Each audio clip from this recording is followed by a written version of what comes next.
You must have all heard about swine flu. No? You ran around with that mask and all and never went anywhere and did all that. Whole thing was a hoax to make money. Did you know that? No. See, in every winter season in Europe and America, flu is a common thing. This is a minor illness syndrome. 4 minor illness syndromes make you more sick than heart attack and cancer. You probably didn't know about that. You are only talking about cancer, diabetes, hypertension. No. 4 things. Sore throat, flu-like illness, common cold, and feverish cold. Did you know this? In Europe, in winter, 50 million people do not go to work because of one of these 4 diseases. And all these 4 diseases require Indian treatment. But that when you have a cold, the virus lives in your nose and that's bugging you. You can't breathe enough. And you go and take a tablet. What does it do? Temporarily it gives you relief because it closes your blood vessels. Afterwards it opens it wide and you get more further congestion. Then you get cough. Then you may even get asthma. Instead of that, when you get the first few sneezes, go home, ask your mommy for a bowl of water, boil it, and the fume comes up, close your mouth, don't go very close because it will burn you, little distance. Breathe that fume in and out, maybe for 5 minutes. Your nose becomes 1 degree centigrade warmer and the virus dies. And next day you are fine, you can go for work.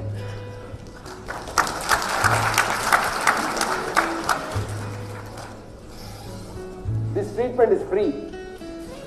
That is why it is not popular. Did you get that? Suppose you get sore throat. Do you know the best treatment? Sip hot water. If you don't like water, many of you don't like water. Sip hot tea, doesn't matter. But keep on sipping for about half an hour so that the throat temperature and your head temperature goes up by 1 degree centigrade, germs die. But who wants to do that? Suppose you get a flu-like illness. Simply sit at home, don't go for work, rest. Number 2, plenty of water. Number 3, eat in moderation. And next day, you are okay. On the contrary, you take one of these lowering drugs, fever lowering drugs. They are the deadliest. The body wants the temperature to go up to kill the germ, you want to lower it. So this fellow will be off color for about a week or 2. It's called malaise. And then it will depress the immune system so that a secondary infection comes, you get permanent cough, hacking cough. Then you take a cough syrup, it suppresses the cough and it becomes a pneumonia. Cough syrups are banned in all countries except India. Most countries, not all countries. Cough should be treated for the cause and not the symptom. Cough is an indication there is something wrong. Find out what is wrong or ask your doctor to find out what is wrong and treat that. Cough can be tuberculosis, cough can be pneumonia, cough can be cancer, cough can be anything. Cough can be simple cough. And if you suppress the cough, if you have said, let us say, cancer inside the lung, for so long time you don't know that cancer is there unless the cancer comes out of your mouth.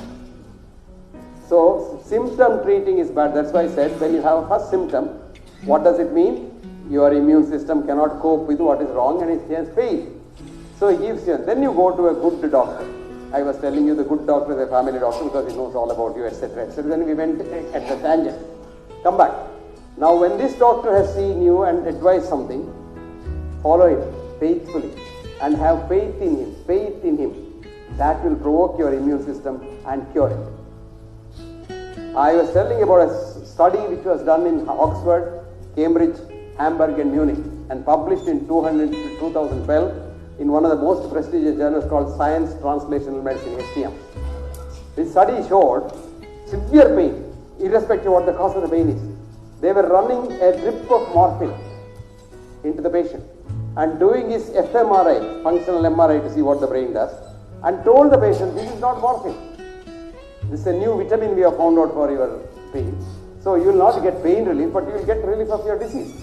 Not a single person got pain relief. Then they took that patient, crossover to study the other side, ran saline drip, salt water, and told the patient, this is morphine. You use salt or morphine. Everybody's pain relief. Now they found out from the fMRI that when the patient believed it is morphine, then it was only saline. The forebrain produced such powerful opioids, much more powerful than morphine, that the pain disappeared. When it didn't believe it was morphine and it was morphine, what was happening to the forebrain? It slept. Nothing happened. So, Placebo. They said, you see a doctor, a good doctor, you see him. And then if he says, hey, don't worry, you're all right, you'll be all right. Kai Rashi solluvaanga. In South we say Kai Rashi. Kai good. Touch. Touch. It's a very powerful thing. You transfer your biological knowledge, you just tap him on the back and say, hey, you're all right. No, don't worry. You must be generous with your patient. And then he will be all right. But we have become nocebo doctors. We see the patient and say, oh my God, this looks like a cancer. Maybe maximum you have got about 6 months to live. I don't know how we say that. We are worse than the astrologers. Many times what happens is the patient is very bold and doesn't believe this doctor. He'll outlive the doctor and attend his funeral.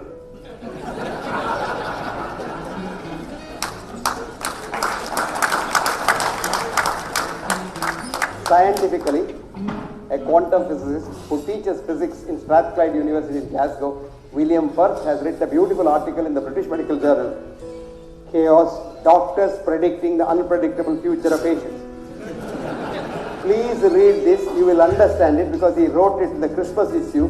Christmas issue of the BMJ is reserved for light sort of science which ordinary man can understand. Please read this, I'll give you the reference if you want.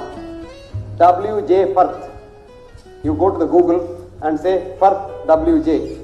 Article's name is Doctors Predicting the Unpredictable Future of Patients. Even when you go to a doctor and say fever and you, doctor, I've got a very important board meeting tomorrow. Don't worry, take it 3 times, tomorrow you'll be all right. Bloody doctor doesn't know a damn about what he's talking. Don't worry. And this is in the British Medical Journal, write down, BMJ. You go to the Google, free it is available. BMJ 1991. Okay? Then semicolon 303. Then colon 1565. Did you get all that? You will get the article, read it. One reading may not help you, read it about 4 or 5 times. You will get to know how foolish we doctors are in predicting your future because quantum physics, there is no future. It is yet to be born. Future is not born. Yesterday is dead, so why worry about yesterday? I always tell my students who are worried about the exams and all, forget 2 days in a month, here I say, you will be happy. What are the 2 days? Yesterday and tomorrow. You are happy. Today you are happy anyway. So I always tell them, work as if you are going to die just now. So you become very kind. When you think you are going to die the next minute, you are kind to everybody. You have no enemies, no grudge, no nothing. But plan like you are going to be immortal. Otherwise this world cannot go on. Everybody tomorrow says, I am going to die right now and I am not going to do anything. We will not eat all. So plan as if you are not going to die at all. Work as if you are going to die the next minute. Both may be true. So this is how you are happy and this is how our medicines work as long as the doctor is good. That's why in the olden days, doctors were supposed to be the wisest people in society.